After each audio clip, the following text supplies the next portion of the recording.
Good evening and welcome to the third session in Sikunye's series on motherhood and mental health and how the church can support families' emotional and mental wellness. My name is Richard Lundy and I will be your host in this session. Now, if you are joining us for the first time, I want to say welcome. Sani Bonani, welcome, welcome. It is so good to have you with us. Sikunye is an initiative of the not-for-profit organization called Common Good.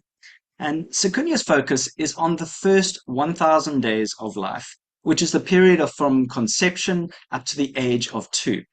And this time of baby's life sees never to be repeated brain development. And so much of what baby experiences during this period affects the foundations of brain development and has a profound impact on the child all the way even into adulthood. And so our work as Sikunye is to see churches play their unique role in supporting parents so that they can give their babies and their children a strong start to life. Now, we recognize that you are joining this series or this webinar from different backgrounds, maybe from a church, maybe an NGO, maybe a government department, maybe university, or you're not affiliated with any institution, and you are all welcome here tonight. I encourage you to introduce yourself in the chat box, and one of our goals is that people get to meet each other outside of this series. I've personally benefited from seeing a chat box introduction on a webinar, Googling that organization, and finding people to learn from and even partner with. And we hope that this happens tonight. We developed this webinar series to explore what churches can be doing to support mothers who are experiencing common mental and emotional challenges around the time that baby is born. Over the series, we will have had 11 speakers address various topics. And we have people speaking from different backgrounds and disciplines so that we can learn from each other and with each other about what support can be provided to moms experiencing these conditions. And I want to give a brief recap of each speaker. And you're most welcome to get the recording off YouTube. It's freely available that you can watch the whole presentation. But our previous speakers have laid such a good foundation on which we can be having tonight's presentation. In week 1, we heard Dr. Nikki Dawson share the signs and symptoms of common perinatal mental conditions, helping us to know what to look out for in our friends and in our family members. Dr. Estelle Fenter and Associate Professor Simone Honickman then explored the impact of these conditions on mom, on her baby, and her family. And they also explored and unpacked how widespread these issues are.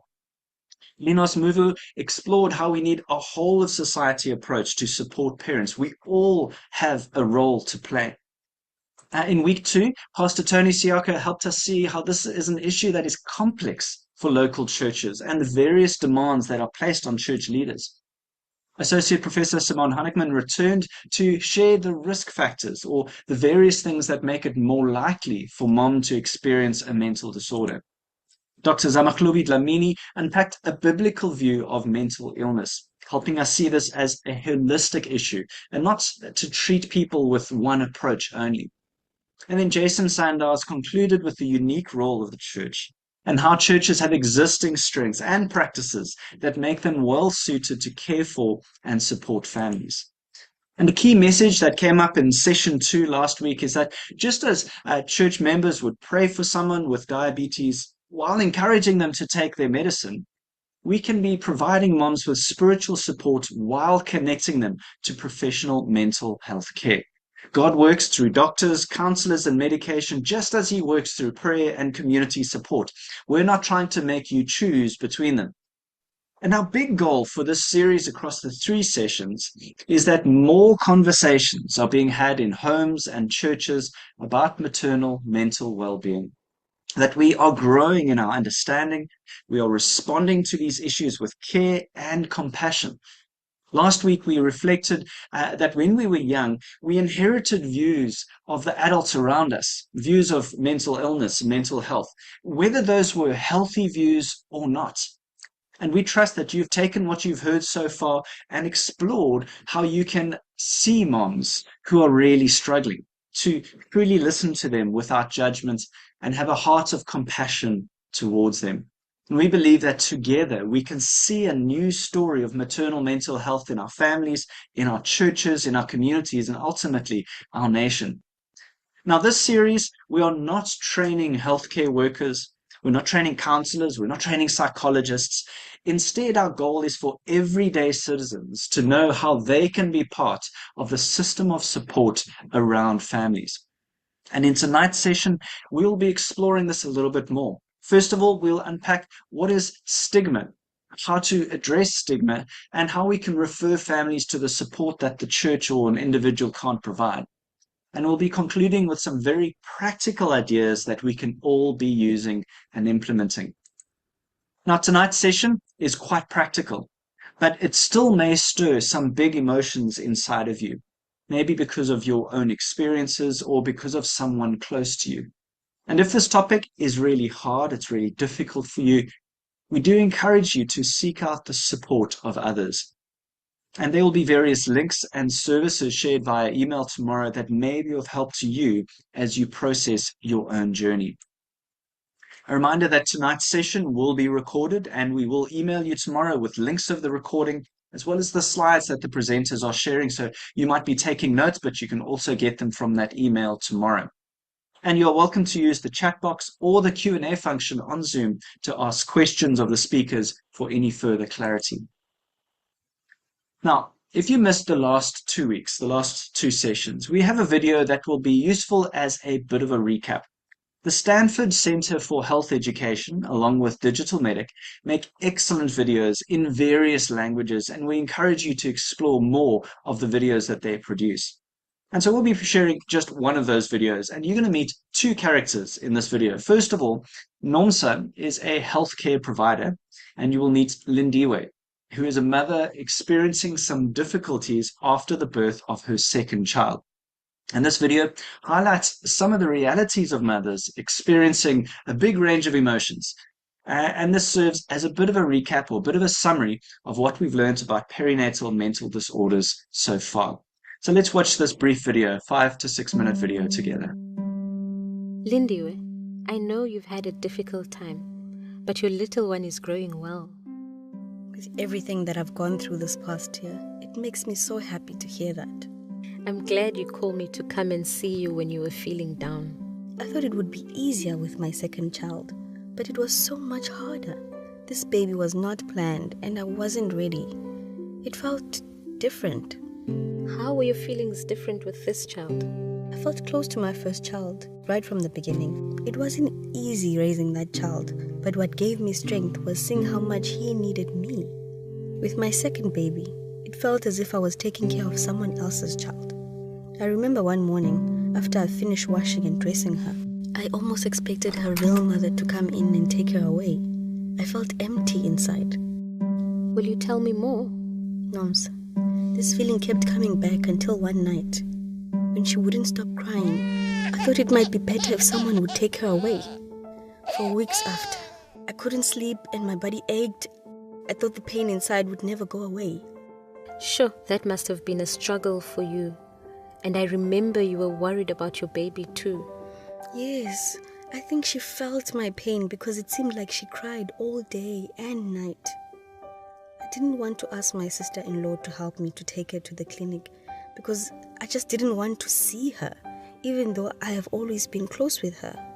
I felt guilty because our home was so dirty, but I didn't have the strength to clean it. I was lazy. Sisi, you needed the support. I'm glad you were there, Nomsa. I didn't know what these feelings were or where to get help. You always knew the right questions to ask. I remember when I was pregnant and after the baby was born, you sometimes asked me those questions. In the last 2 weeks, have you, on some or on most days, felt unable to stop worrying or thinking too much? Have you felt down, depressed, or hopeless? Have you had thoughts and plans to harm yourself or commit suicide? You said yes to the first 2 questions. Yes, I did feel worried and hopeless for many weeks, but I never had thoughts or plans of harming myself or my baby. Many mothers experience these feelings, but have trouble talking about them. We talked about how important it was for you to care for yourself. I helped you remember the activities that used to make you feel good inside, like singing in the church choir, and I also referred you to the clinic. I was so scared when you first mentioned the clinic, but you went with me. That meant a lot to me, Noms. I never thought I would meet such kind people at the clinic. Even though you were reluctant, I am glad that you listened to my advice and agreed that we speak together with your family about the pain you were feeling inside. I'm so grateful for you for that. After I began speaking with her, I felt a kind of protection around me. I felt there were people there to help me through this difficult time, and things became better for me. It was important to make sure you had the support you needed, and it was good to see your mother taking you to your next clinic visit. Nomsa, what would you have done if I had said yes to your third question? I would have referred you to the clinic urgently, Sissy. I would not have left you alone. You see, many women feel the way you did. For some, these feelings start even before the baby is born. For some mothers, the feelings of sadness are so strong that they consider hurting themselves or their babies. Becoming a mother can be hard for our bodies and our minds, so we must remember to care for the mother as much as we care for the child. You reminded me of that every time you visit to check on me. As I spoke more with you and my family about my feelings, I began to feel better. Then one day, when my baby was almost 4 months, I remember feeding her, and in her eyes, I saw the reflection of a good, loving mother, and that mother was me.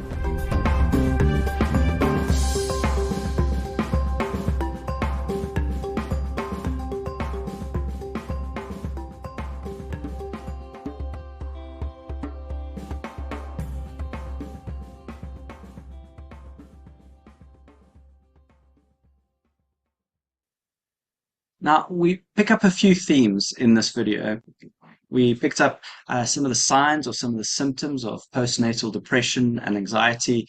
We saw how Nomsa, the healthcare worker, listened to Lindiwe, looked out for her, and responded with non-judgmental care. We see in the story at one point Lindiwe, the mom, withdrawing and not reaching out for help, and required someone to reach towards her. We see Nomsa, the healthcare worker, went to the clinic with Lindiwe because she didn't want to do it on her own. And one of the things that's underlined so wonderfully is the power of supporting people around Lindiwe, that she didn't feel alone. And so this video, as I say, reminds us or recaps some of what we learned in sessions 1 and 2, but also weaves in some of the themes that we'll be looking at tonight. And so let's get into our first topic. Simply put, our words matter. The things that we say can be helping mom, and the things that we say might actually be adding weight to her, heaviness to her. Our words make a difference for good and for bad. And so this is where the topic of stigma comes in. And one way that we can all be part of the community of care around mom is to ensure that our words are helping mom and not hurting. And so to help us understand and explore this topic of stigma, we'll be hearing from Stacey Ann Pillay. And Stacey Ann Pillay is the Partnerships and Performance Director for Africa at the Healthy Brains Global Initiative, working to transform mental health services for better individual outcomes. She's the first university graduate in her rural South African family and brings 15 years of experience in the social impact sector and a commitment to improving access to healthcare and education. She has led national health worker placement programs, led the development and rollout of the first online training for frontline health workers in South Africa, and has co-led a maternal mental well-being pilot in rural Limpopo. Stacey, can you please help us understand this topic of stigma and the impact that it has on mom? Thank you so much, Richard. What an honor it is to be with you here. For those of you who have made time to build this care community around mothers, a special welcome to esteemed leaders of congregations and of people across our country, and to my esteemed panel that I'm so blessed to be here with. Today it's a very interesting topic that we've come together to talk about, and the video was very enlightening. May every mother meet their NOMSA, and NOMSA does not always have to be a health worker.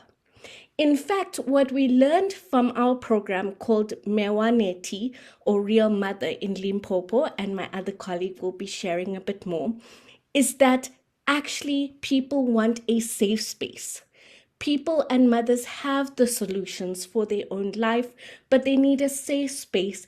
They need a friendly interaction. They need confidence and trust that can come from people like you in the room today to be able to unpack what they are going through in a non-judgmental way.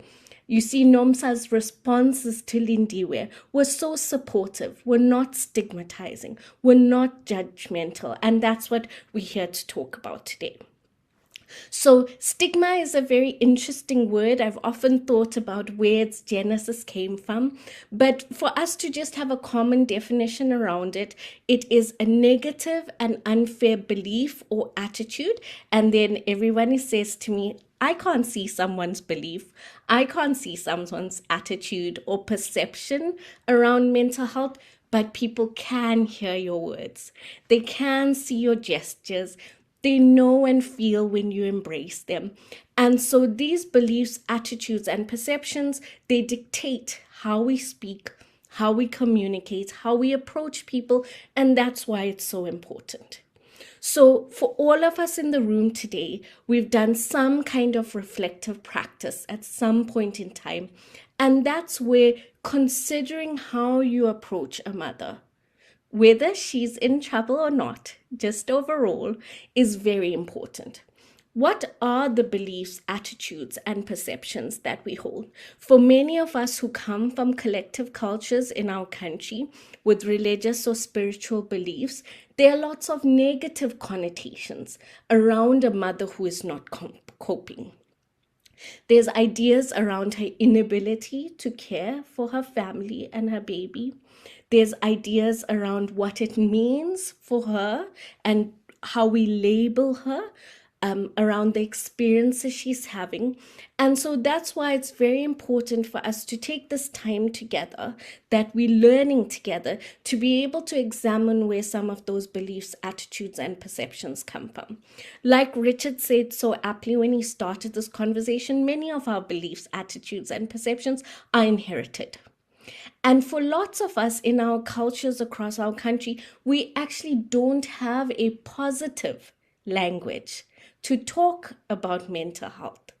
And so all we may know is like, Washlanya, you're crazy. That's the extent of our language, of our ability to engage around mental health. So that's the first place to start. What are our beliefs, attitudes, or perceptions of mental health? And my colleague Mona will be sharing more of that. Our words have power. I see many in the room are church leaders, and we know that out of the abundance of our heart flows our words. So today we can either bring life or we can bring death, as Richard shared. And it's important that even though you might feel that you only meet a mother in passing, you don't know her context, you don't know what she's struggling with, but your words could make the difference in her life. I'm just going to move on to my next slide. I'm going to talk to you a little bit about internal stigma. So when we talk about stigma, a lot of us talk about using words, negative stereotypes, calling someone by an inappropriate name, labeling someone to their disease. We learned a lot in our country around stigma from HIV and how we speak to people who have HIV. But there is this issue of internal stigma, which we all, especially as leaders, need to be cognizant of. That even though your approach to this mother might be from a loving place, that she's dealing with some of her own internal stigma. What could that be?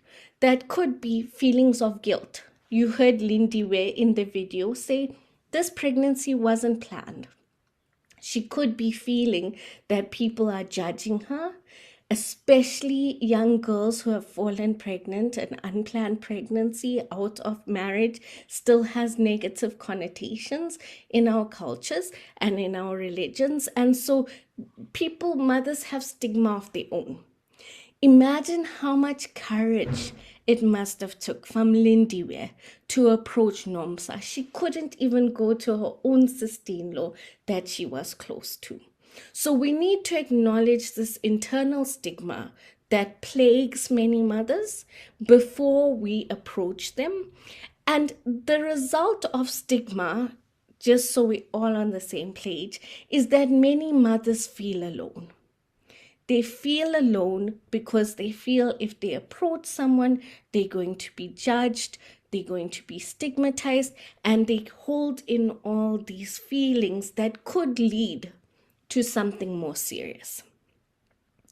And we all want to be part of a movement that really supports and holds our mothers so that it doesn't reach the point for many of them that some of their daily mental health challenges, which we all have, does not escalate into a common mental health disorder that requires more treatment. So we were talking, and it's good that Richard showed the video because it really showed that it is a struggle for mothers to access help. But I'll share with you from our program in 2 districts in Limpopo, most of the mothers said that when they need help, they go to Mama Fundisi. So they go to the pastor's wife, or they go to someone in their church or their religious groups to ask for help.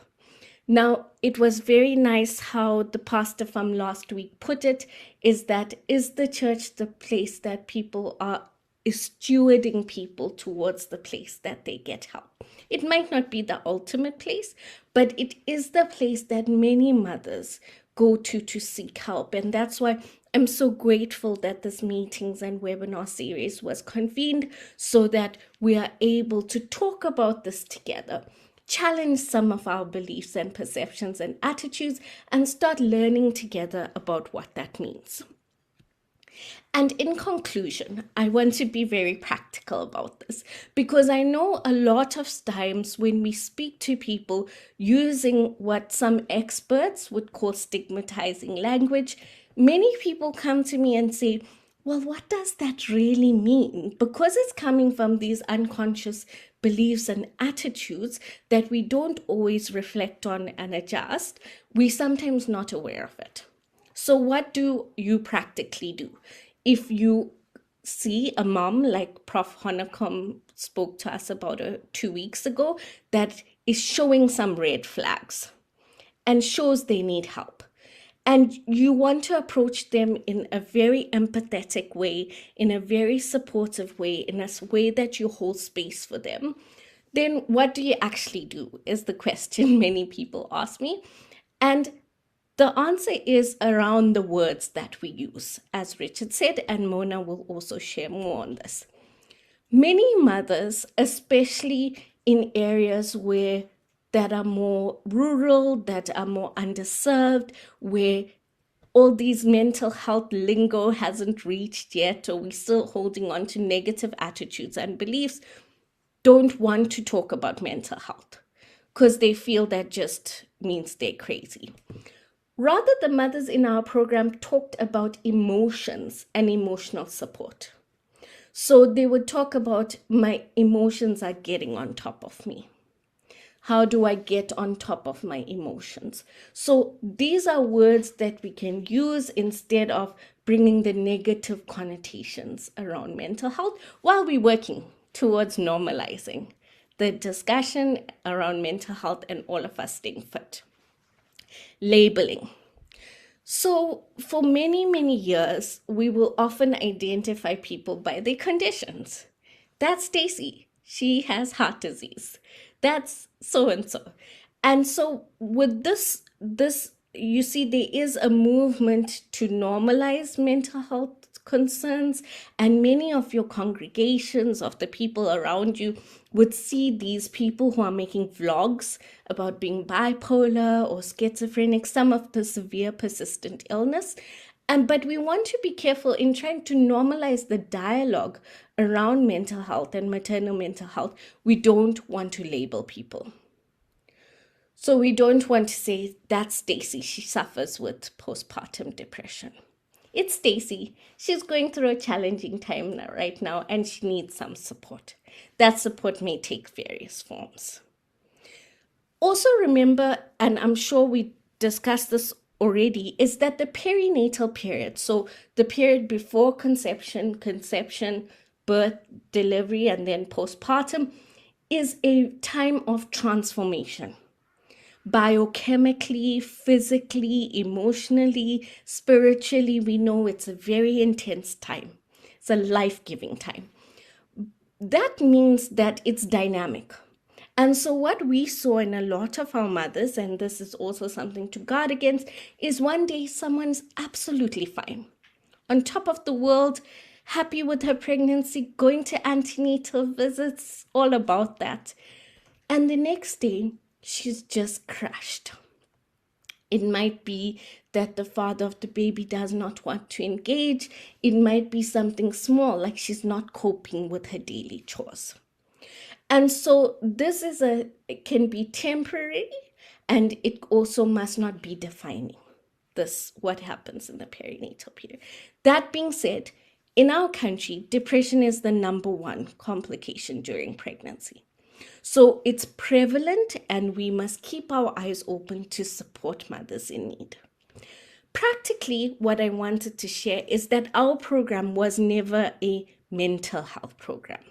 It was always a mother program. And so that's what I would leave to you who are going to lead this in the different ways in your different congregations and areas, is that all mothers need support. It's not about identifying certain mothers, because that in itself can be stigmatizing. And then very importantly, I know, Richard, I'm running out of time, is we don't really want to attribute blame. Just like a heart condition, diabetes, a fractured bone is not in your control, is the same way that mental illness is not.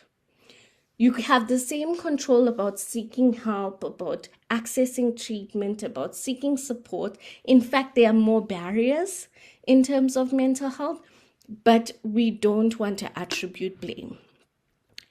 Everybody, everyone, especially in this room, especially leaders, my heart is for you, that holistic well-being is for all of us. We often use, one of the analogies we use is about physical fitness.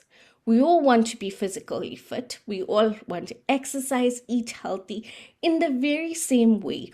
In our congregations, with the people around us, in our families, we should be all encouraging healthy well-being, emotional and mental well-being behaviors. That means asking for help, sharing what's on your heart, being there for another person.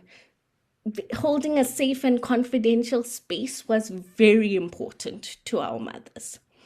And then the last thing is that we all have our obligation to make sure we raise awareness. 1 out of 3 mothers are suffering with a mental health condition in our country.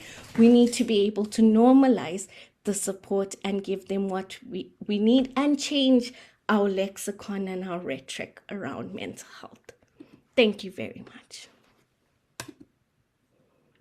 Stacey, thank you so much for sharing you managed to condense so much great content in such a few minutes. And just to plus on what you were saying there, you started off by mentioning that moms need non-judgmental spaces.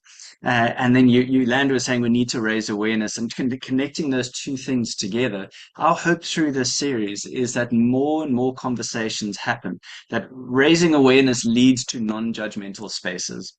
And so what people take here, they're able to take for themselves for sure, and into their own family, but also to be talking with others.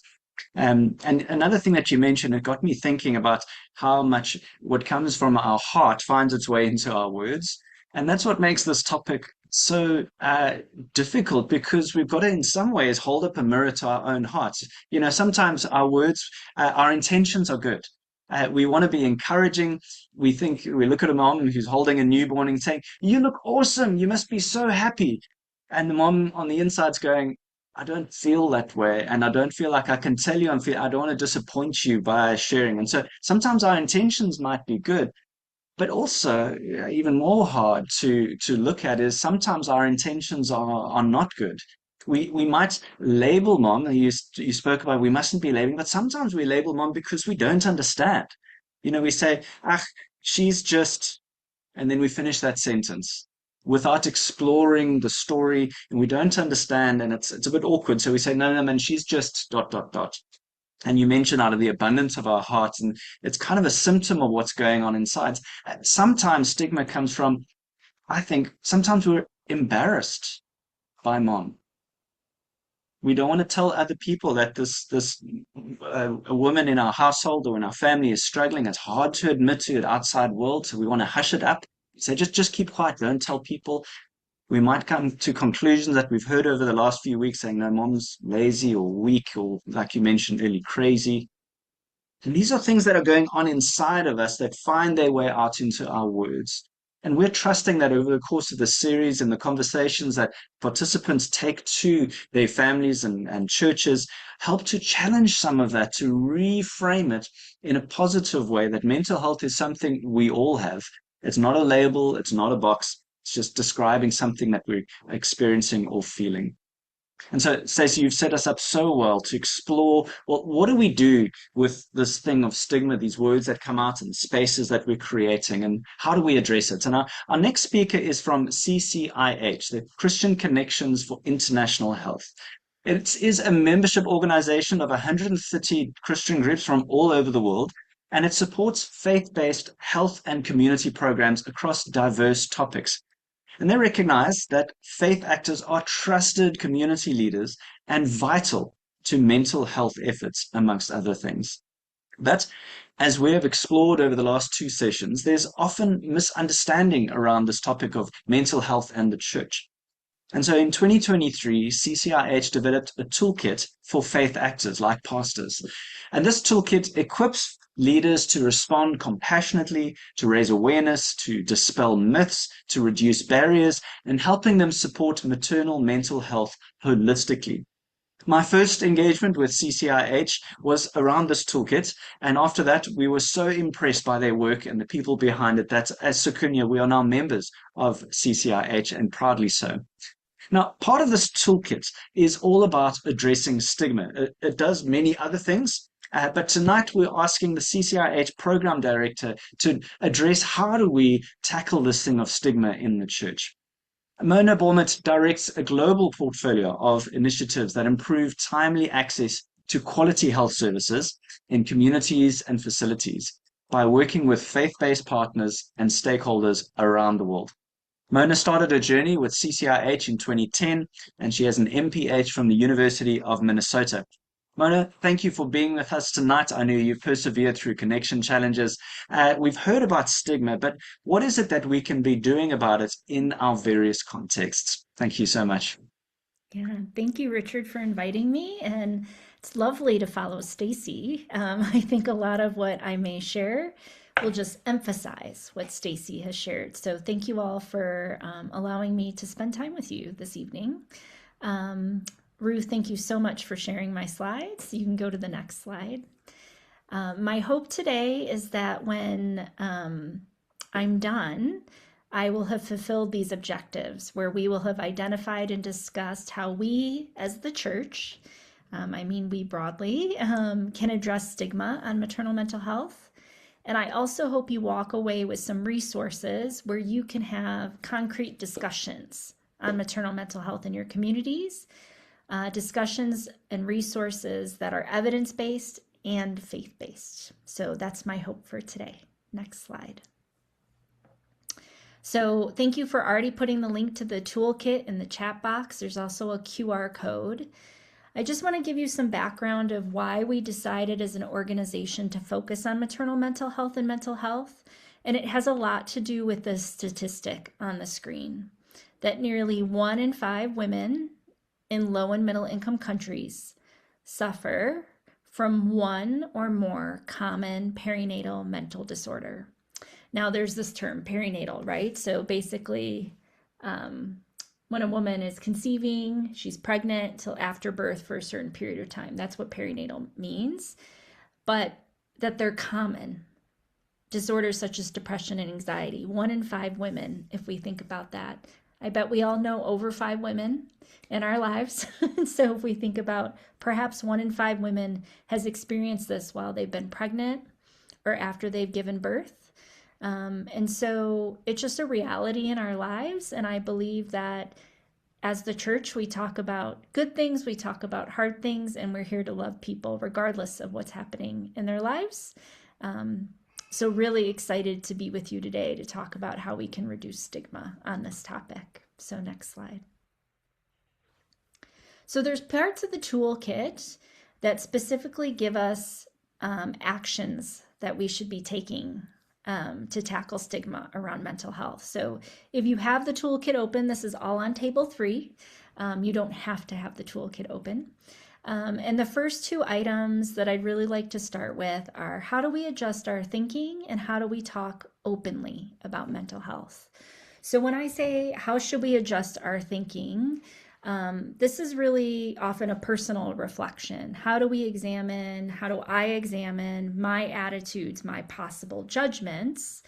If someone is experiencing anxiety or depression, do I blame them? Do I say what's wrong with that person? Or am I really thinking about what they're experiencing and how I'm reacting to that? Am I making that person feel safe and loved? And I'll talk a little bit more about that later. And then I also think people of faith are often the most trusted people that our friends and our families and communities go to. So if they trust the pastor, if they trust the pastor's wife, are we using our position of trust to help people? Are we talking openly about this issue to normalize it? So I'll give an example. I think it's very common, maybe for you to talk about blood sugar levels, my sugar levels, right? My diabetes, my high blood pressure in communities. There are some things that are more normal to talk about. So how do we make it normal to talk about mental health? And I think it's using our platforms that we have to talk positively about mental health. So that's just the first 2 items. The next slide, I'll talk a little bit more about how we can adjust our thinking. And Richard actually asked some of these questions last week at the beginning of session 2. And so I'm going to have 3 main challenges for you today, 3 actions that I would love for you to take. And this is the first action. I would love for each of us to examine our personal mental health bias. And the reason I say this is because it can often be hard to talk to someone else about this issue if we've never thought about what we believe about it. So that's why I ask, what are some messages you've learned about mental health as a child, maybe? Did you learn it from your family, your friends, your community? Did you learn something from the Bible about mental health as a child? And then now as an adult, I'm assuming most people on the call are adults, have your views changed? And do you want those to be your views moving forward? I mean, I've been participating in the past 2 sessions also, and I continue to learn, and I hope we're all learning, and trying to think about, what have I been thinking? Is it positive? Is it factual? Is it true? Or should I be changing some of my perspective? So this is my first challenge or action that I ask of you after these sessions. So next slide. So here are 2 more steps about how we can tackle stigma. Stacy just did a great job about talking about words, so I'm going to skip number 3. And number 4, Stacy also talked about, but it's about showing compassion and respect.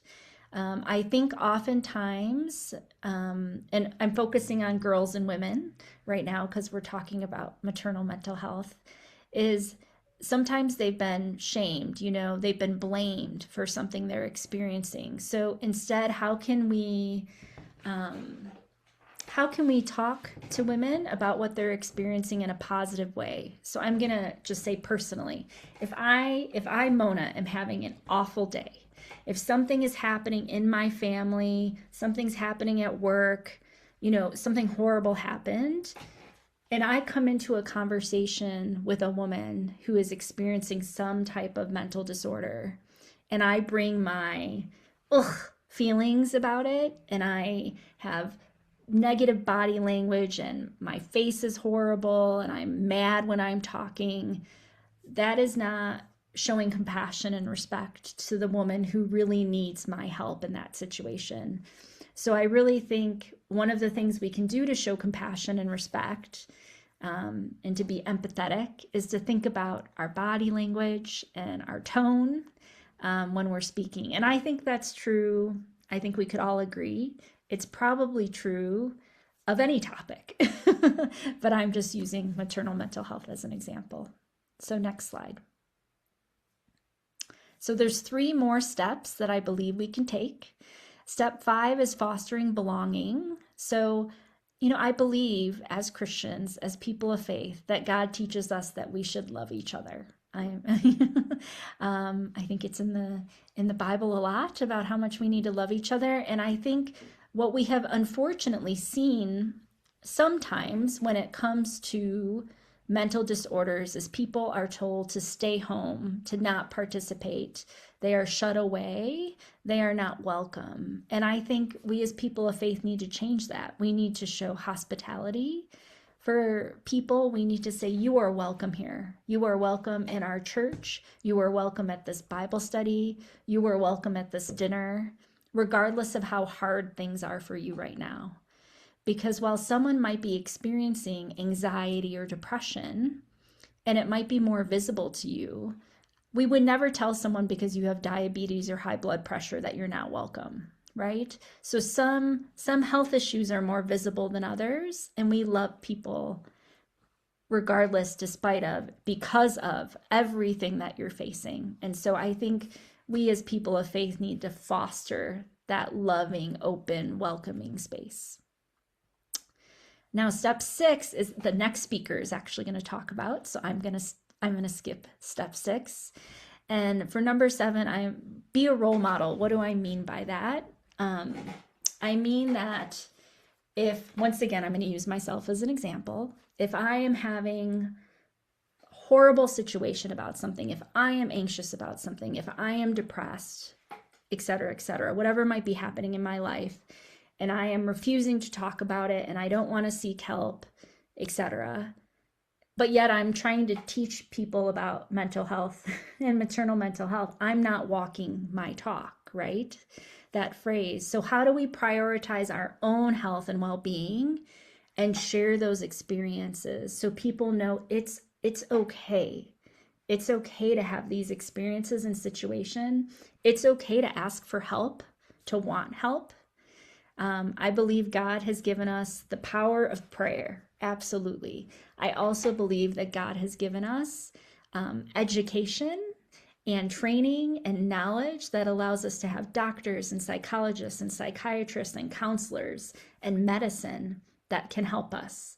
So I don't think it's a either or. I think it's a both and. So how do we as leaders in our faith communities lead by example and make it an open space for people to take advantage of in a good way? So those are just 7 steps I wanted to talk about that we can take to tackle stigma. And then the next slide is I'd like to move into how do we actually have a discussion and what are some things we should be considering on mental health. So also from the toolkit, if you go to the next slide, you will find that there is a table on pages 16 and 17 of the toolkit on what are some do's and don'ts. So there's going to be 3 slides I'm going to go over. And I'm not going to talk about every row, right? That would take too much time. I'm just going to highlight some things. So on this slide, what we have found and what evidence shows is that if you hear a false belief or a myth or a misinformation, people might remember that if you keep repeating it. So instead of sharing what is incorrect, it's important to focus on sharing evidence-based information. So for example, and this is just an example for this time, some of what I've heard in the past is someone might blame a woman for experiencing this, say, depression, because her mom did something, or she did something while she was pregnant, or she ate something she shouldn't have, or it's because of who made her pregnant, et cetera, et cetera. There's all this misinformation because people just want to blame. They want to have an explanation. Instead, there's a lot of correct information that we should be sharing about why a woman might be experiencing depression. And a lot of that was gone over in session 1 and session 2, so I won't repeat that. So just as a reminder, it's better to share correct information than to repeat incorrect information. So next slide. So on this slide, we've talked a lot about being positive. I think what is most important is often our lives are really busy, everyone, right? And what I think is important culturally, no matter where you live and in your situation, people come to people of faith because they trust you. And I think we need to take their trust and allow them to sit with us and us to sit with them and to listen and have space for them and to say we recognize that you are afraid of this reason, you have these concerns, let's talk about it, this is heavy, right? Let people process, don't rush them, and be positive about it, because oftentimes if we just talk about the negative aspects, people will feel more shame and more stigma. So using positive language, recognizing that everyone has value, and everyone on this call has different fears about something. We have different concerns about what's happening in our life, and they're valid, right? Just because they might have a different concern or fear of yours doesn't mean it's not valid, right? So we just want to validate that people have value and their concerns are of value. So next slide. So this slide has 5 items. And I think the most important one that I want to focus on right now is confidentiality. So if someone comes to you and you're talking to them about whatever's happening in their life, we want to keep that confidential, because if Richard and I were talking and I was telling him my story about something that was happening, and then he went and told Stacy, oh, did you hear what Mona, blah, blah, blah, blah, blah. Like, that would be very hurtful. And that's not his role. If I wanted to tell Stacy, I would do so. But at the same time, you can say, I'm not an expert in this topic, or I'm worried you might hurt yourself, or something like that. And our next speaker is going to talk more about this. And I can say, could I have your permission, please, to share this with Stacy? So it's very important that you ask for permission. And if not, you maintain confidence so that person can trust you. And I believe as faith actors, the only time someone talks to you isn't just going to be about this topic, right? As a pastor, as a leader in your church, people are coming to talk to you, and you're talking to them about many different issues. This is just one. And so I think this confidentiality piece is true for many different topics, but something for us to consider. So next slide. So there's an organization that maybe you have heard of called the World Health Organization, and there's a variety of toolkits that they put out on mental health overall. And this is called the Pathway for Mental Health Communication. So this is evidence-based, true information that we believe is really important. So this is the second challenge or action step I'm going to encourage you to do. I'm going to encourage you to find a friend, a colleague, whomever, and I'm going to ask you to do a little role play pretend practice where one of you is a pastor or a lay leader in the church, and then one of you is a woman who is pregnant or a woman who has given birth. And I'm going to ask you to pretend to ask and hear back, provide information and hear back, and encourage that person and hear back. And the reason I think this is so important is because for many of us on the call, talking about mental health, all of this information we've been learning, we weren't experts when we started session 1, right? For some of us, you weren't experts on maternal mental health. And sometimes what we learn and we take in verbally or we're reading it isn't the same as when we say it out loud. So I think it's important for us to practice talking about this so that way when we're actually talking to someone who needs help, we've thought about ways in which we can really help someone. And so this ask, provide, encourage, I think is very important. And feel free, to take a picture, but Richard and his team will also be sharing all of this information. So this is my second challenge for you, is to practice doing this. And then I'm going to move on to the next topic, which In session 2 last week, you had Pastor Tony, you had, oh gosh, I'm going to mispronounce her name, Dr.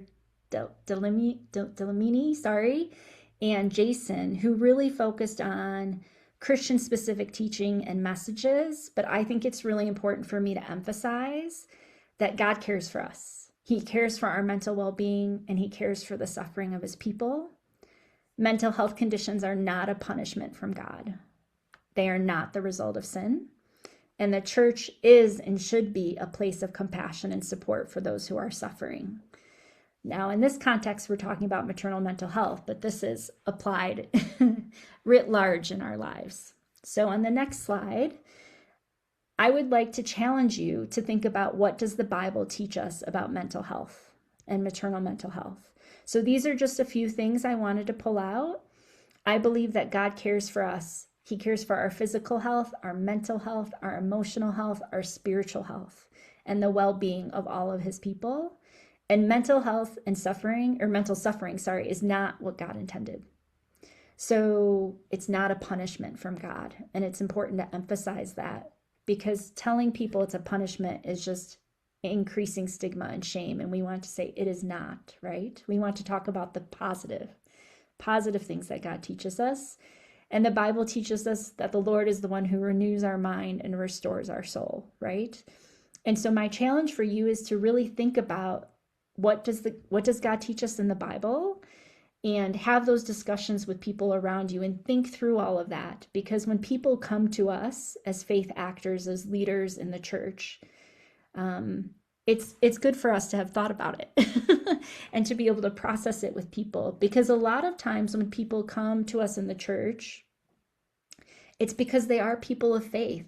And so they're struggling, and maybe they know they can go to a doctor or a counselor, but they also want to know, how does that work with my faith? So next slide. And I'm over time, so I'm going to end. Just a reminder what the 3 actions are: to do your individual reflection questions, to practice that pathway for mental health, and to think about Christian-specific teachings. So thank you, Richard and team. Thank you all for joining and for caring enough about this topic to want to help mothers and babies thrive in your community. So thank you. Mona, thank you so much for that. And you've done such a great job of summarizing that toolkit for us and giving us a taste, almost like starters, like we want to go deeper into it. The link to that is in the chat box, and it will be in the email tomorrow. And I just want to underline what Mona is saying, is that what is going to change our hearts and our words and our actions is that reflection and that practice.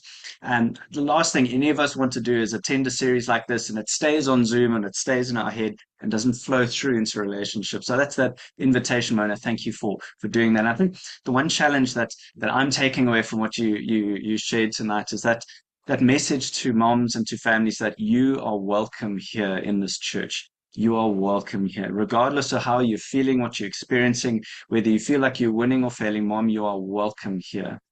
And there's something that I heard recently that I love living in South Africa. For those who are not in South Africa or from South Africa, we have 12 official languages. And so what is great, when you run out of words in one language, you go and explore other languages. And in Xhosa, one of the words that's been pinging around my head is the word endleleni, endleleni, on the path, on the road. And it's this type of message of saying that, mom, you are not a problem to fix. But mom, siyahamba nawe endleleni. We are going to walk with you. You're not a problem to fix. You're a person that we love. You are welcome here. We stand with you. We will walk with you on this journey towards healing, towards restoration. And mom, your journey might be short. Your journey might be long. We don't know what the end is even going to look like, but we are here with you, endleleni. And so as we engage with stigma and engage with our hearts, it's this posture that we want to have with moms and with families to say that, I'm not a counselor. I'm not a psychologist. And I know in the chat box last week and the week before, there were some comments and questions that people point out saying, what do I do here? What do I do when mom needs more help than I can provide? I'm really worried. What do I do? Where do I turn to? And we 100% believe that the support that caring friends provide, that pastors provide, is helpful to mom and to family. But it might also be that mom needs more than what we as an individual or as a church can be providing. And so where do we turn to for that kind of help? Where do we refer mom to? And so how do we move from this general community or communal support to perhaps what we might call professional support? And that's where our next speaker is going to help us unpack and understand this a little bit better. Dr. Valentina Trivela is a medical doctor and a public health practitioner with over 8 years of experience working in community-based mental health and maternal well-being across South Africa.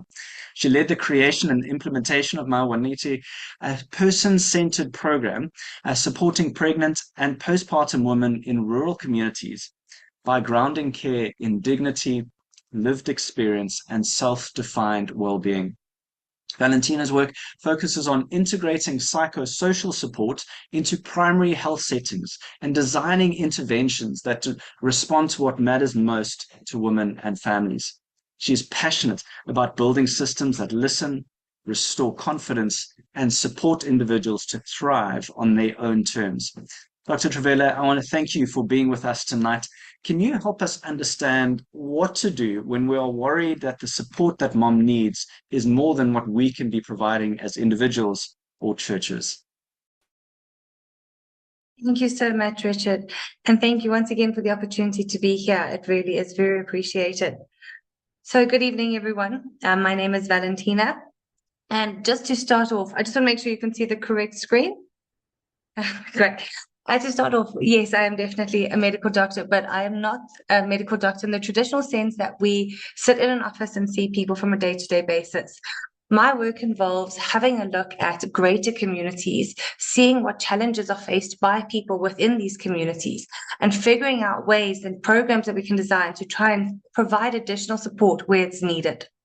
So I really prefer to, we talk about a medical doctor, but it's more a community doctor, a person-based doctor, and a population-level doctor that I prefer to term it as, because it goes beyond the walls of a clinic, and I work a lot more within the communities. So thank you so much for having me today.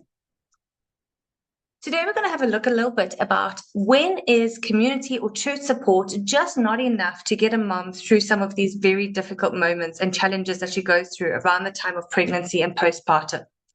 So as Mona mentioned, 1 in 5 mothers in low and middle income countries. In South Africa, it is as common as 1 in 3 mothers experience mental health challenges during pregnancy and or after delivery.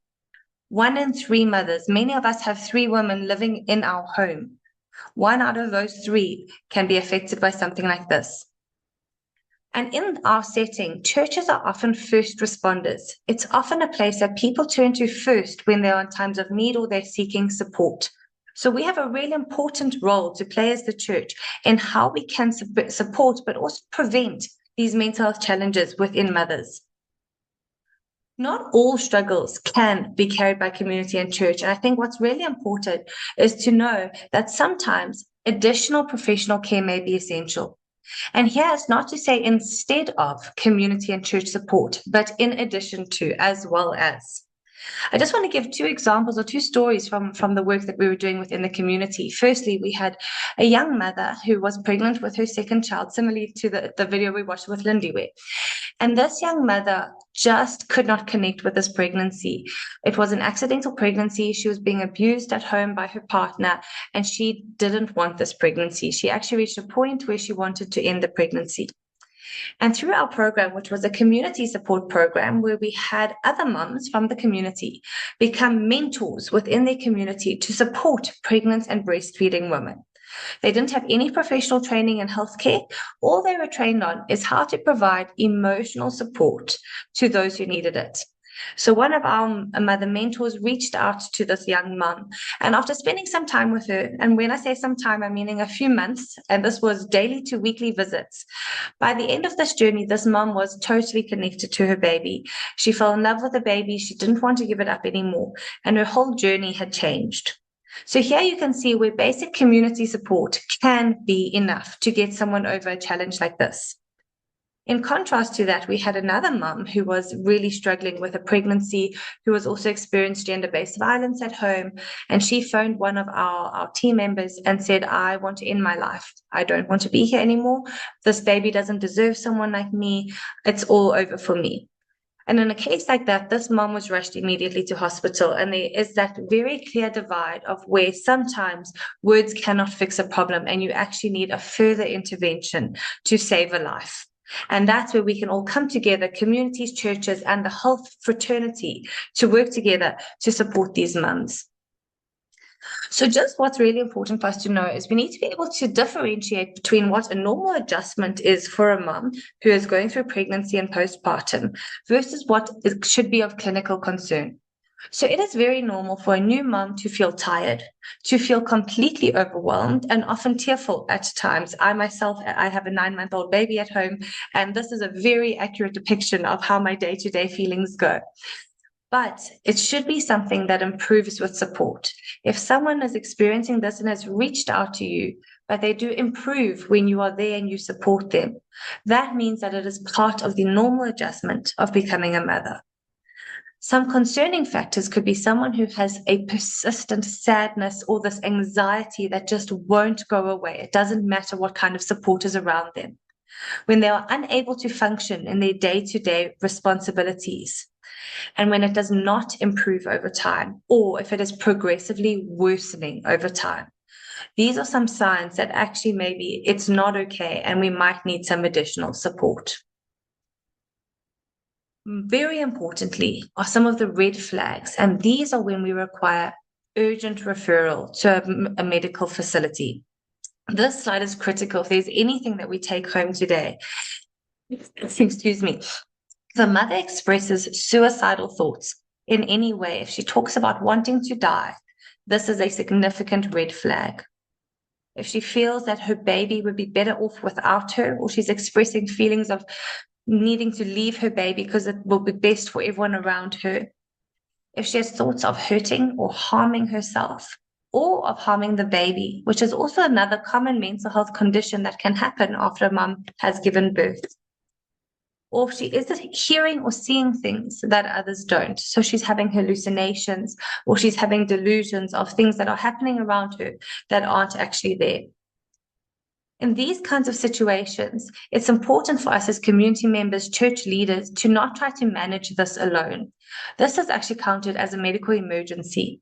It's not a faith issue, and it is something that needs immediate referral to emergency services. Someone needs to take this woman to the nearest hospital or call for urgent medical assistance. In addition to that, some other signs that someone might need additional professional help or ongoing professional help, but it's not necessarily an emergency. It's something that we can work with them over time, is if they're unable to care for themselves or their baby, getting those daily routines of hygiene, feeding themselves, feeding baby. If they're not able to continue with those daily responsibilities, it could be a sign that they need some more help. Someone who has started having panic attacks in and around the baby. Someone who has severe insomnia. Now, I just want to clarify, when you have a baby, you do not sleep as a baseline. But in those small gaps where you do get to sleep, there are some moms who at that point still are unable to sleep. Insomnia is that you are unable to sleep or stay asleep no matter what you do. So severe insomnia can be a sign for extra help. Moms who feel intense guilt or worthlessness. And then lastly, if there's a mom who has a history of depression or bipolar disorder, it can be a sign that they may need additional support during this time. So if we have identified a mom now that maybe does need some additional support, we want to get them some medical care, how can we encourage them to seek help? And I think what's really important is how language has come through the last 2 talks, and I'm repeating it now because language matters. The words you use make a huge difference on the impact and the stigma the mom will perceive around what you are saying. So first of all, we need to avoid using words like, you should be grateful for what you have. At least you have a baby. Be grateful for that God blessed you with a baby. Instead, try using words like, I'm concerned about how much you are carrying. I'm here to support you. Something like all moms struggle, or it's normal to struggle. And this came up a lot in our project to say, but it's always hard for everyone. You're not special for feeling this way.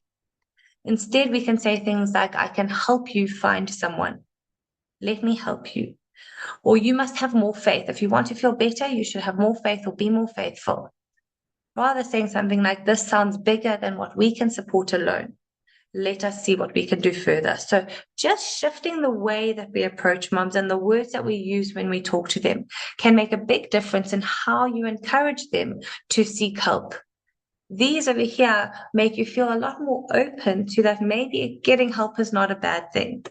And most importantly, and I really cannot stress this enough because it has come up so many times in the work we've done, seeing a doctor or seeking medical care does not mean that you have failed as a mom. Seeking more help takes a lot of bravery, and we need to make sure that the people coming to us understand they are brave for reaching out. It's not easy to say, I'm not coping and I need more help. Seeking help is a sign of bravery that you are doing the best thing you can for you and for your baby. And we have to make sure that this message is carried across. Even when we are just talking in general conversations, seeking help is not a sign of failure, it's a sign of bravery. So when we do want to refer someone, how can we do this?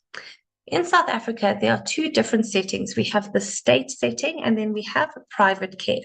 So in the state sector, if you find someone is struggling and you want to try reach out for additional care, the first thing you can do is you can send them to the local clinic where there will be nurses and sometimes doctors who will screen them. It just helps to prepare them a little bit so that when they get there, it is intimidating, it's overwhelming, it's busy and scary, to make sure that they know they need to communicate or speak to the healthcare provider that is seeing them.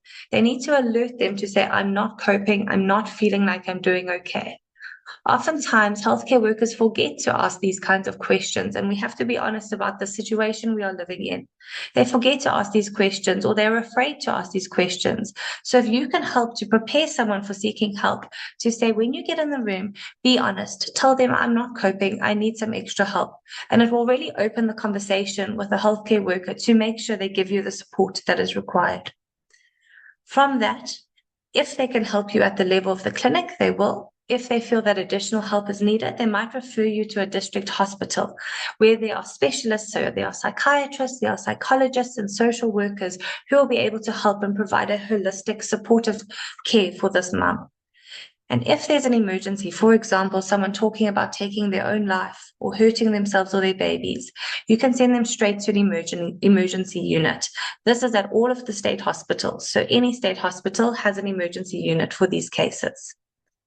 In the private sector, often we would first go to a GP for screening. Again, initiate the conversation to say, I'm not coping. GPs don't always remember to ask this. They might then refer to a psychologist or to a psychiatrist for some extra support. Again, in the private sector also, if you are in an acute emergency situation, you can take them to the emergency unit. Some people might be very afraid of going to a formal healthcare setting like a hospital or a clinic to get help.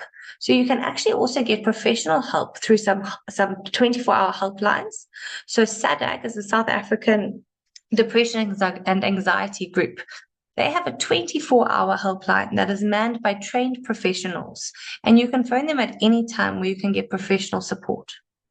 In addition to this, they also have support groups. So they have online and in-person support groups that are run specifically for mothers who are struggling a little bit, where you can come together and support each other. And these resources will be shared tomorrow in the email.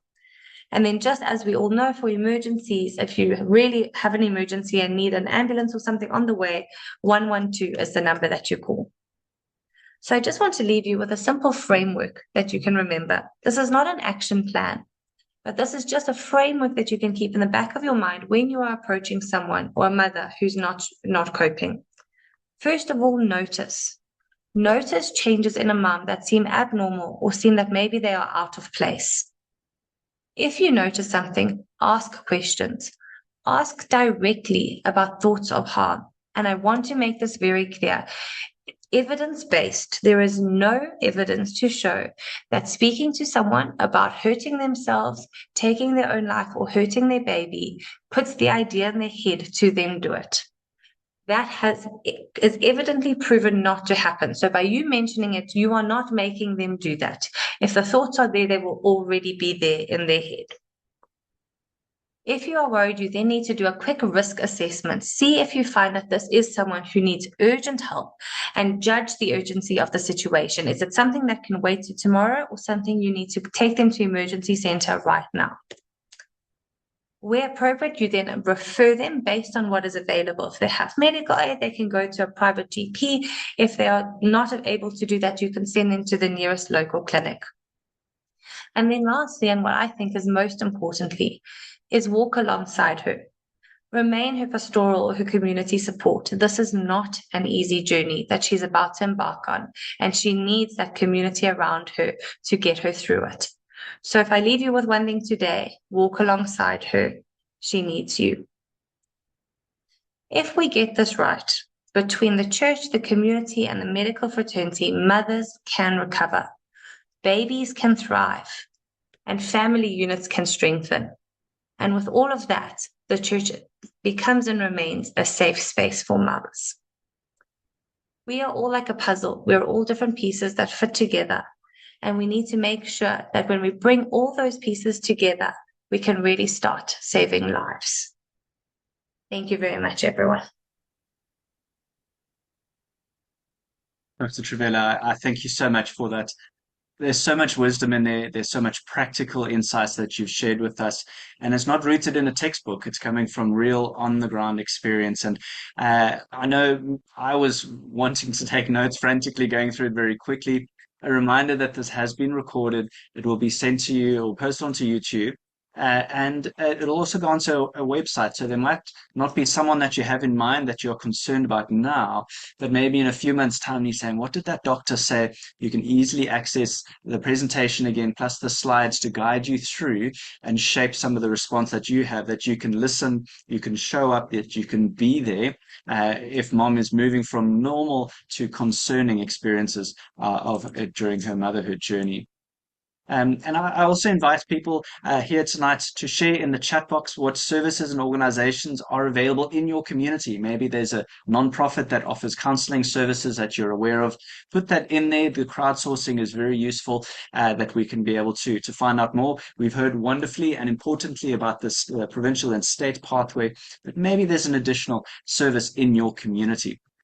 Now, I've shared or I've mentioned it already, and it kind of comes to mind that when we're talking about how we support people, you might have somebody on your mind, and you've been waiting during this series to ask the question, what can I do? Tell me the practical things that will make a difference. And before we get into that very practical explanation, we're going to be looking at or reminding ourselves that every story is unique. What we're going to hear now is not a formula to apply to every mom in every situation. But we've heard all 3 weeks saying we need to be listening to mom so that we know how best we can support her and to actually be helpful. And so our next speaker is going to unpack the practical things. Sikunye is the parent-infant program manager and communication lead at Ububele Educational and Psychotherapy Trust. Sikunye has over 10 years of experience in community work and has worked directly with mothers, babies, and families for the past 8 years. And she's passionate about preventative work. You will hear this as she presents. And passionate about preventative work that breaks intergenerational cycles of poverty at the family level and inspire structural change. So, Sini, thank you for being with us tonight. Can you help us understand, share with us what we can all be doing as ordinary citizens to support families where mom might be struggling? Good evening, everyone. Thank you so much, Richard. I think, the sessions have been very informative, even for myself as well. So thanks to Sikunye for doing all of this for us and our communities. I think, a lot has been said already, and that's the privilege of being the last speaker, right? You just keep on emphasizing what the other people have said already.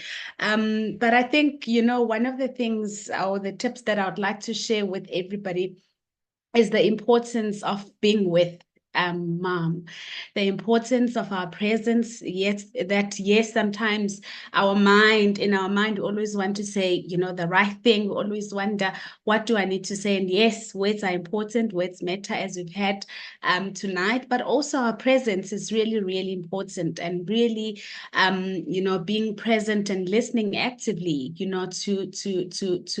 the mom and their story, and creating a safe space for all emotions, to not be frightened by big feelings that, we end up saying, oh, please don't cry. And things like that, but we really create a safe space for the mom to share their feelings.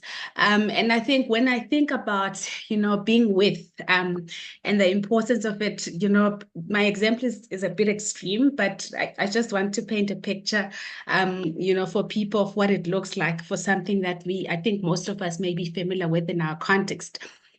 When mourners gather, when somebody passes away in a family, usually neighbors, elders of that family, and close friends and relatives, they normally sit together or gather together with that family in a house or in a room.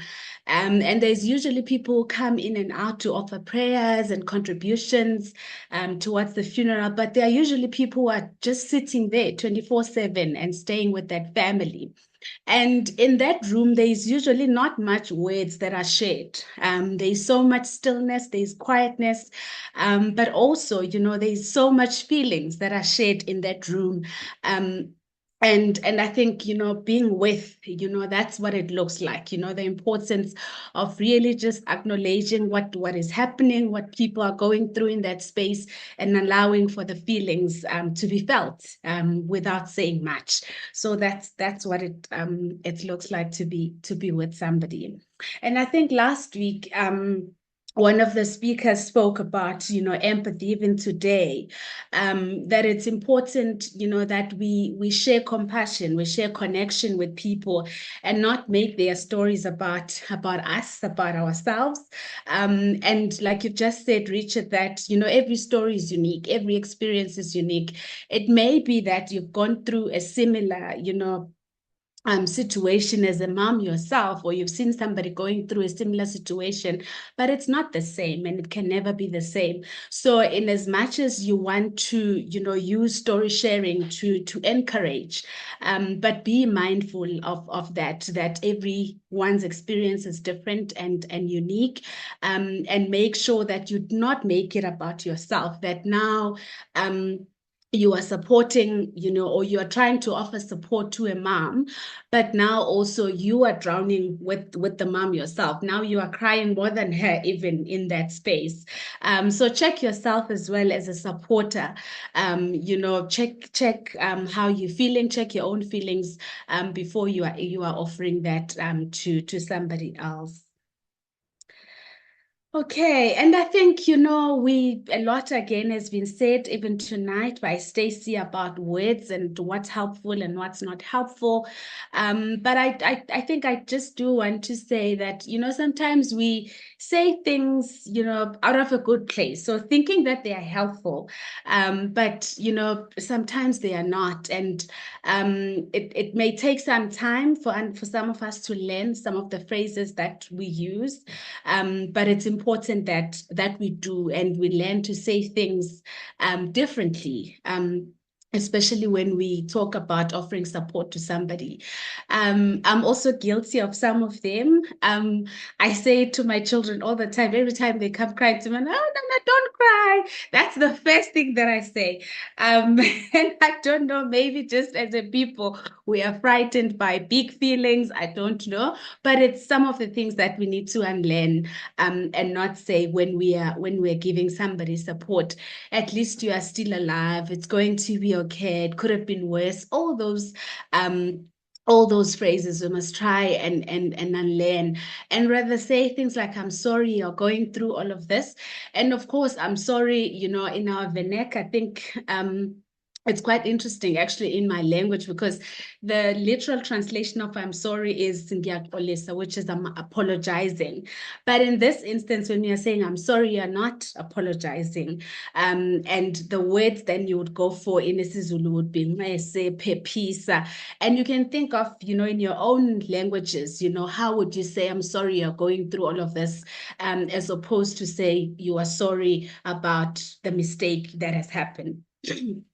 Saying things like you'll be in my thoughts or prayers, showing the person, because in reality, yes, the stories of people, once people have shared things with us, those stories stay with us. So it's important that we also affirm, people, that they will be in our thoughts, we will be thinking about them. And practical help is very, very important. I think last week we had, and even today we are hearing that actually accessing health or healthcare can be a barrier. So it's really important that, we ask, mom, how would you like me to help you? Accompany them to the clinic if needs be, help them, with their other kids, if they've got other kids. Come with the cooked meal when you come visit them. But most importantly, ask them how they'd like you to be of support, and give them examples that perhaps I can, help you do this. How would you feel about me doing this for you or doing that to support you? And thank them for trusting you, because it really takes a lot, for a person to share if they are going through something. So thank them for their bravery, and for sharing something very personal with you. And of course, the list goes on and on and on, but it's just to give us examples. And I think to end, just to emphasize that, it's important that we know community resources that are available for mothers. This is very, very important. And I think Dr. Travella also touched on this, that it's important. Do you know your community health workers? Do you know which clinic in your community, as a social worker, a counselor, or a psychologist? Help mom join a mom and baby group, Flourish groups. We had a bit about Flourish groups last week. Share some 24-hour toll-free numbers. There's Lifeline, there's SEDEC, and so on, and some WhatsApp support, just in case a mom prefers to write on their phone or speak to someone they don't see as a start. So share those WhatsApp line, Mom Connect, a parent line essay, or Vuna number if the mom is based in Alexandra. Will be happy to help at my organization, Obubele. So it's, and I think, what is, important, and I want to share this, it's actually from some of my colleagues. They like saying this, that motherhood is not something anyone is ever meant to do alone. So we're supposed to do it in a community with other people. So just keeping that in mind always when we see a mom, whether in our family, in our churches, in our community, that they are never supposed to do it alone. They're supposed to be walking with all of us in Leleni. And I think I'm going to leave it at that. And I think, also maybe to say that, if a lot has been said, already about this topic, but I think I want to share that even myself, I'm not a healthcare professional. I'm not a mental health professional, but I work with mothers every day, and you learn every day, and you learn as you grow. But it's something really that all of us, we can do, and we all have a role to play. Thank you so much. Sikunye, I'm so grateful that you got to be the final speaker in our series, because it feels like you took all the threads from session 1, session 2, and even tonight to bring it together to say every one of us can be part of this community of support around moms. We know what we need to look out for. We know when we need to refer to more help. We know how to have conversations with others. And you've helped us see, how do we show up when we are with mom? What is it that's in our heart? What is it that we're saying? What is it that we do? And you gave us such a practical thing that all of us can be part of this thing and be part of that message. Mom, you don't have to do motherhood alone. And so I'm so appreciative you've skillfully taken daily experience and brought it to us in a bite-sized chunk, and I'm so grateful. Thank you. We're reaching the end of our series. We've heard 11 speakers from different backgrounds. As Cindy's just mentioned, from healthcare professionals, mental health care professionals, theological experts, and practical, and it's wonderful. I kind of feel like, when you've gone to a wedding and the food is there, and then you can go and help yourself to the different things, and you end up having a bit of this, you're having some of that, you're having some of this, and then you go back for more because it was so good. And that is exactly what we're wanting to do by posting these recordings and the resources on our website that you can go back to at a later stage when you want a little bit more or a refresher on that.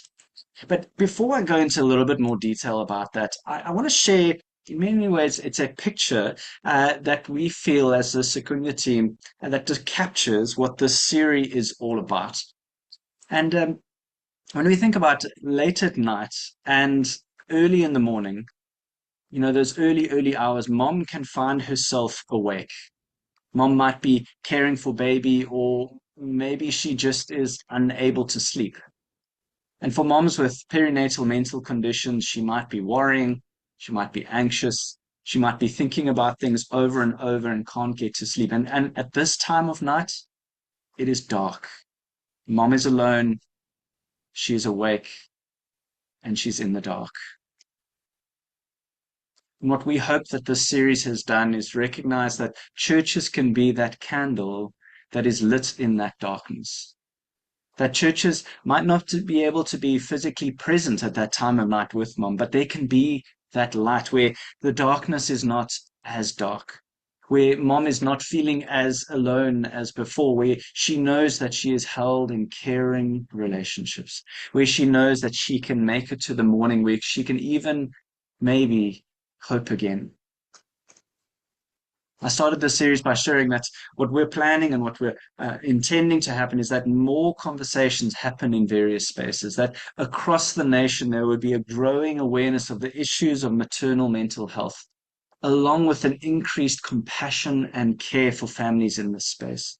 And that there would be more communities of support for moms and families experiencing this, that moms and families would be experiencing people moving towards them, holding those candles, bringing light to them in the dark space that they're in. Now, at moments like these, we can have a few different thoughts going through our hearts and minds at this time in a webinar. And as we close off here with different things processing in our hearts and minds, my invitation to you is to take these three things that you're going to see on the screen and share with someone in your household when you log off. It might be someone that's right next to you. You might WhatsApp somebody that you know on this call. The three things that to reflect on. To finish this sentence, or answer this question, what is one insight from today's session that is going to stay with me? What is one small action I can take to support maternal mental health in my community or my profession? And what is one thing I look forward to continuing to learn or explore? Just going to leave those questions up there. They're fairly big questions. We won't have enough time to give a thought now, but just giving you that opportunity to say, after tonight, when I log off here, I'm going to talk to someone, something that will stay with me, one small action I can do, and something I need to research or explore or learn further.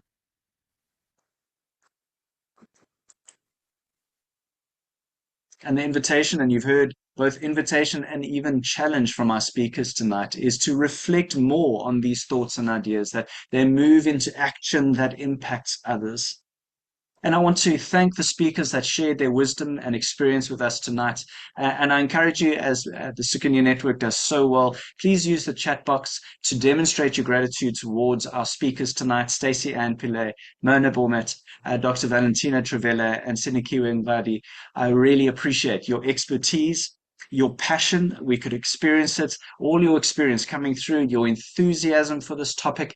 I also want to thank and acknowledge the Sikunye team. There's so much work that goes on behind the scenes, and it is greatly appreciated, your contribution towards this webinar series.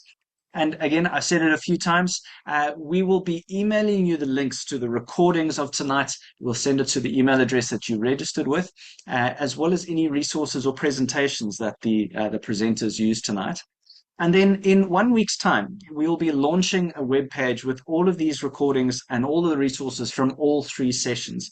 The big goal is that it makes it easier for everyday people like you and like me to access the information when they need it. That you're easy, when you see someone who is perhaps struggling, you're worried about them, that you go, Sikunye has a web page that I can go and get more information that can shape my response, freely available. You can read it, you can send it on to anybody else that you think might be interested. Now, if you want to receive the link to that webpage into your inbox, I invite you to consider subscribing to our monthly newsletter. You can also receive our regular WhatsApp broadcasts about events that we're running, and you can also follow us on social media. And in the chat box is a link to a page on our website which can guide you through all the links that you need to do if a newsletter or WhatsApp and so on is of interest or of use to you. Now, I trust that this series has been informative for you and that it's been part of growing your caring response to families. And I hope, and I have been praying, that it spreads to others in your church and others in your neighborhood. We've said it and we heard it on week 1. It will take a whole of society approach to see children get a strong start to life. And we are so grateful and encouraged that you've spent this time with us and with our speakers in learning how we can all be part of that. Together, we can be lighting those candles for moms who are in dark spaces. Thank you for being with us. God bless you and good night.